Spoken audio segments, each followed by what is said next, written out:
just moving right along here, we do have some people who are here for legislative and rules, so first order of business is to approve last month's committee meeting minutes. Motion made by Supervisor McDevitt, second by Supervisor Garrity. Any discussion? All in favor? Aye. Opposed? Carried. Okay, item 1. We have in your packet transfer of funds. We're going to need committee approval on these. If there's any questions or comments, otherwise we need a motion. Made by Supervisor Simpson, seconded by Supervisor Garrity. All in favor? Aye. Opposed? Carried. Item 2. Our county treasurer has the podium. Go ahead, Michael. Good morning, everybody. Basically, what I'm trying to do with this is to make things a little simpler. Currently, when we have a capital project or a grant, the salaries and fringes are attached to that capital project. We can't pay out of that. We have to pay out of the normal salary. Okay, so what we're asking for is to give us the authority to move that money from that capital project to the regular salary, so that we can pay the salaries to the people that are working with the grants or with the capital projects. Currently, when we do this, we have to come to the board and ask for that. Now, there is no increase in budget. The money is already budgeted. All we're doing is just basically moving it from the capital project to the salary so that we can pay the people. It'll make it easier for the departments. It'll make it easier for us. And it'll also make our reporting to the proper authority, whoever it may be, that the money is actually being moved when it should be. Okay, let's If I get a made motion that to get this simple on the floor. I'll make that Made by motion. Supervisor Garrity, seconded by Supervisor Merlino. Any discussion on this? No, because, I mean, you audit all these costs. These Yes. costs are brought to you ahead of time. Yes. You make sure, and you're certainly not going to take from the wrong project. No. I have no issue with that. Hold on. Just a comment, I spoke to the deputy treasurer, and all of this will be done in conjunction with the department, so there's no mistakes made. It'll make it easier for the departments as well. Supervisor McGowan, did you have a question? Yeah, just a simple one. We've been doing this a while, eh? Mm-hmm. And it sounds like such a spectacular, simple idea. Why wasn't this brought up years ago? I couldn't tell you. I mean, I'm not questioning. To me, it just sounds like, wow, this just seems like a natural flow. Why, Well, as we work with the departments, DPW is one of them, we start seeing these things that come up regularly, and we start trying to address them and try to make things easier and work with the departments. So that's why it's now instead of before. Well, I'm glad it's finally now, because it just sounds like a natural progression of the way to go. So thank you. He just needed 4 years to work on this, Supervisor. Actually, it's 8, but Supervisor Raymer, did you have a question? I think it was answered. My question was, there will still be the same kind of documentation as before with the transfer reports and all that. We just won't be doing the perfunctory. Correct. Yeah. Correct. Supervisor Diamond? Thank you, Mr. Chairman. Just a quick question. As some of these capital projects start to be undertaken and change orders occur, you have to come back to the board if you've not enough money appropriated, or you authorize those change orders, then come back to the board after the fact. Well, I guess, Kevin, that might be a good one for you. We don't normally extend money unless it's part of the budget, but there are change orders, for lack of a better term, supplemental to a project, especially the state projects and so forth. And those are addressed, basically, we will approve those because it's during the process. Let's say you're doing a culvert, Kevin, correct me if I'm wrong, and all of a sudden you find out you got to tear up a quarter mile of road instead of 20 feet. That would be a supplement to the original grant. We would address it, pay for it, he would submit the paperwork, and we would get the money back.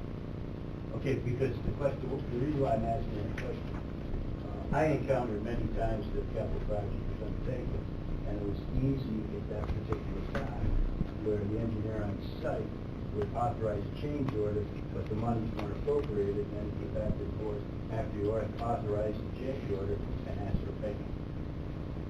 I can add to that real quick. Is when we have, for any one of my capital projects, and I use the ones that Mike said, like a federal aid project, if I have a change order on that project, first, or if I know there's going to be a change order on the project, first thing we do is contact DOT, get their approval that they're going to, under the agreement, put the cost for that change order. And then again, it'll be an 80/15 project, still will be a county cost. But we ask them first, and once we get their go-ahead, then I let Mike know that they're gonna give us a supplemental agreement. He gives me the go-ahead, and I can extend the money. What about this change order that's relative to the county board's approval because it's coming down the county coffers? If there's not money in the project, then I have to come back to you guys first. Okay. Thank you. Okay. Any other discussion? Okay, we do have a motion and we do have a second. All those in favor? Aye. Opposed? Carried. Thank you, Michael. Thank you. Moving on to item 3, we have items from the Public Safety Committee under Sheriff in particular. Actually, items A through D were discussed in committee. Basically, all this is carryover monies for the schools. Motion made by Supervisor Garrity, seconded by Supervisor Simpson. Any discussion? A through D. A through D. D, excuse me. Yes. D. All those in favor? Aye. Opposed? Carried. Okay, item E is a request to amend the county budget in the amount of $169,025 to reflect funding received from 2018 Public Safety Answering Points Grant. Motion made by Supervisor Strauss, seconded by Supervisor Merlino. Any discussion? All those in favor? Aye. Opposed? Carried. 4, referral from Health, Human, and Social Services Committee under Veterans. This is the request to amend the county budget in the amount of $46,287.76. And these are grant funds for the peer-to-peer support services program made by Supervisor Bramer, seconded by Supervisor Frazier. Any discussion? All in favor? Aye. Opposed? Carried. 5, Public Works. Under DPW, we do have a request to establish the capital project for County Route 7. This is Halfway Creek Bridge replacement, and that is for $461,989. Motion made by Supervisor Simpson, seconded by Supervisor McDevitt. Any discussion? All in favor? Aye. Opposed? Carried. B, this is to increase capital project H353, County Bridge Asbestos Abatement and Painting Project, and that's for $49,901.48. Motion made by Supervisor Simpson, second by Supervisor Merlino. Discussion? Yes, Supervisor Garrity. My esteemed colleague from DPW, can you tell me where the bridge project's being done? Am I missing it? I don't find it on the document. This was done on 13th Lake Road. Concert, and the other one is, The other one Bay is Road. Bay Road. you're crowing about how you've got the address on there, and I see it's not on the... And I don't make up these. Good one. Okay, we do have a motion and a second. All those in favor? Aye. Opposed? Carried. Support Services, County Clerk. We have a request to amend Resolution 330 of 1998 to increase the amount of petty cash fund from $600 to $900. I'll move that. Motion made by Supervisor Garrity, second by Supervisor Bramer. All those in favor? Aye. Opposed? Carried.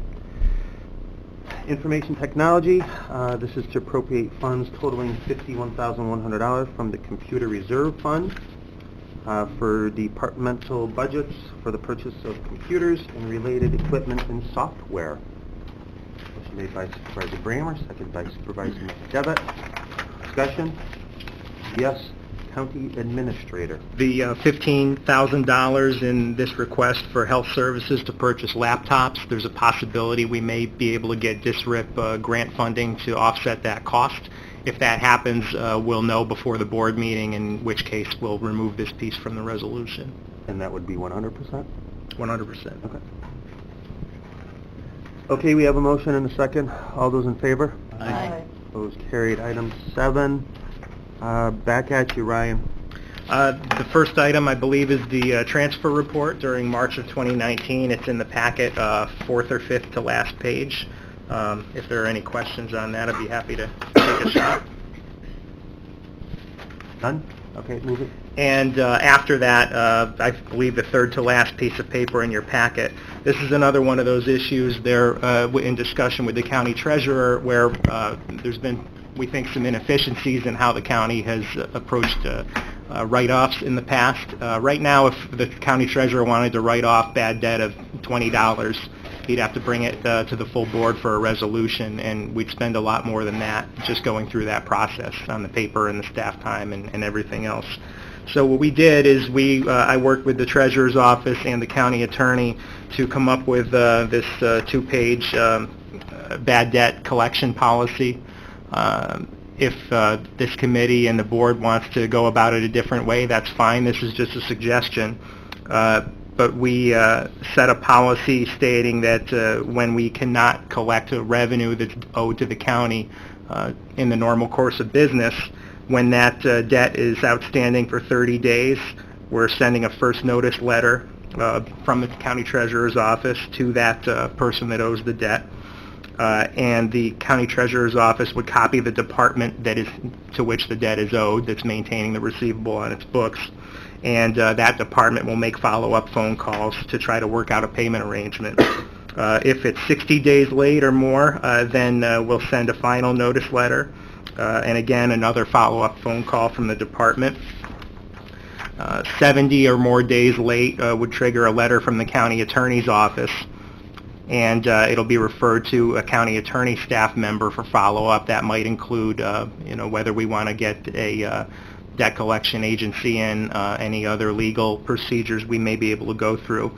And if a debt is outstanding for 90 or more days and the staff in the treasurer's office, the attorney's office, and my office believe that we've exhausted all options to collect it, and in some cases you end up spending more for the debt collection than the debt is worth, we came up with 3 different thresholds. The first, and again, if the committee wants to do it a different way, that's fine, but we figured if debt is under $500 that we could declare it bad debt administratively. And at the end of the year, we'll have a report to this committee and to the full board as to anything that has fit that category that's been declared bad debt throughout the year. If it was between $500 and $5,000, we would bring it to this committee to be declared bad debt. And if it's over $5,000, we would require a board resolution to declare bad debt. And once something is declared bad debt, the staff would then be empowered to go through and write it off in the county financials. We don't want to, if there's new information that comes to light that would make it possible to collect that debt, we don't want to eliminate our ability to go back and do that. So that's also written into this policy. Yeah, Ryan, thank you for working on this, and Michael too. But when Michael wrote for, when Ryan wrote this, I don't know. I know how we like to microscope everything. So the under 500 was my only question mark to the committee if we needed to review this. But quite honestly, if you guys don't have a problem with it, I'm good with all of this. That's just my thoughts. But go ahead, Supervisor Carey. Just would like to see, rather than wait a year to see it, if we could do it maybe every quarter. Only because if you see one of these minor ones and you know somebody that it may have slipped up, they ignore, we could go there, maybe try to collect the money, because I don't want what happened to us with Westmount happen to us here. Where all of a sudden we're hit with a huge number. I would just say quarterly on Good idea. Okay. That's not a problem. To Finance Committee. That's not a problem. Okay. I mean, one of the things that we're doing, there's never been a real written policy about how to do this. It was all just kind of, well, we would work on it a little bit and then send it to the county attorney's office and they would work on it a little bit. Now we've got a set procedure of how we're going to do this. And this is something that our auditors had suggested that it makes it better, and it gives us a little bit more enforcement teeth for especially a larger debt that's owed to us down the road. For something like the Westmount receivables that we've had, about $500,000, which we're going to end up bringing back to this committee, we'd like as staff to be able to tell you that there's a policy that we followed and we exhausted before we get to that step. And actually, just one other thing, I mean, even if we do write it off and sometime down the road, You can get it. we can still put it back in. I mean, just because we wrote it off doesn't mean it's gone and that there's no possibility of ever seeing that money again. If for some unknown reason, all of a sudden it comes in, we can still book it in. Believe me, I don't give money away. Yes, Supervisor Brammer. Is this, I saw there's and Ryan mentioned it about federal and state claims. like when we're waiting forever for the state to pay us? This isn't, We place that into the policy at the suggestion of the Treasurer's Office, and we believe that if we're going to write off federal aid or state aid, that all of that needs to go to the board so that you all know what's going on, regardless of what the dollar amount is. regardless of the dollar amount. Yes, I don't, even if they owe us $5, I think, Yeah. So that, yeah, we felt that was important, that be part of this. That you get to know about that, Yeah. well, not, but, I mean, before it's written. Anyone else from the committee? Yes, Supervisor Stroud. Just a clarification, Kevin, you're saying that that last paragraph of this policy would state quarterly report as opposed to year-end report? Yeah, I'm just talking about, the Yeah. quarterly report. All right, so that would be an amended version of this policy that's before it, saying such as I just described. Yeah, are you looking for committee approval, or do you still want to make any corrections, or are we good with this policy as is? I'll make any corrections the committee wants, so we will make that correction and any additional that anyone wants to offer. Yeah, that's all I like to see. So then we need a motion? well, I was gonna see if Supervisor Stroud would be interested in having this come to legislative rules. I don't think you need to. I don't think it No, is. I don't think it's it's necessary. I'll make a You want motion. to make a motion then? Sure. Made by Supervisor Brammer, seconded by Supervisor Garrity. All those in favor? Aye. Opposed? Carried. Okay. Thank you, Ryan. Anything else? Sure. That's all for me. We did have a last-minute addition to the agenda that was not in the email. Mary, do you want to go ahead and talk about your transfer that you'd like to make? Sure. So this is the cost of the arbitrator. We had to go to arbitration for the PBA negotiations. So the county and the PBA splits the cost of the actual arbitrator. Not the attorneys, not the panel, it's just the person who presided over the proceeding. So the county's portion of that share is $7,571.34. And is that coming out of contingency, or is that Yes. contingency? Okay. Yep. Oh, from the contingency. I'll make that motion. Okay, motion made by Supervisor Garrity, seconded by Supervisor Stroud. Discussion? Yes, Supervisor? What's our contingency fund? We have like 200 and, Okay. yeah, we're covered. 252,879. That's not counting the other. Okay, thank you. I have an update if you'd like it. You want an update, or are we good? Mhm. Do you want an update? Sure. We have a preliminary estimate from the Treasurer's Office. It's going to be over $100,000 we'll save in that labor contingency. We have savings in the District Attorney's Office due to an ADA that's been in process of being filled. That'll cover the increase to the District Attorney's salary and a portion of the attorney's salaries as well. We'll look to get a firm number on what additional we'll need to put into that department. That'll come out of that labor contingency, and we will still have savings left over after that. Another area we may need to use is for the coroners. Due to the change in the autopsies, we can take that out of that contingency, and I think even after that, we'll still have some savings left over. Wasn't it 118? Wasn't the amount? Yeah, it's about 118. Okay. We do have a motion and a second. Anything else? All those in favor? Aye. Opposed? Carried. Anything else, Mary?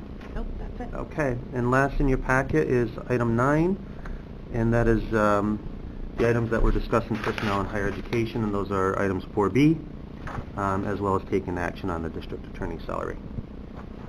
Motion made by Supervisor Garrity, second by Supervisor Simpson. Discussion? All those in favor? Aye. Opposed? Carried. Anything else to be brought forward to the Finance Committee? Anyone from the audience? Motion to adjourn. Made by Supervisor Strauss, seconded by Supervisor Frazier. All in favor? Aye. Opposed? Carried. Thank you, ladies.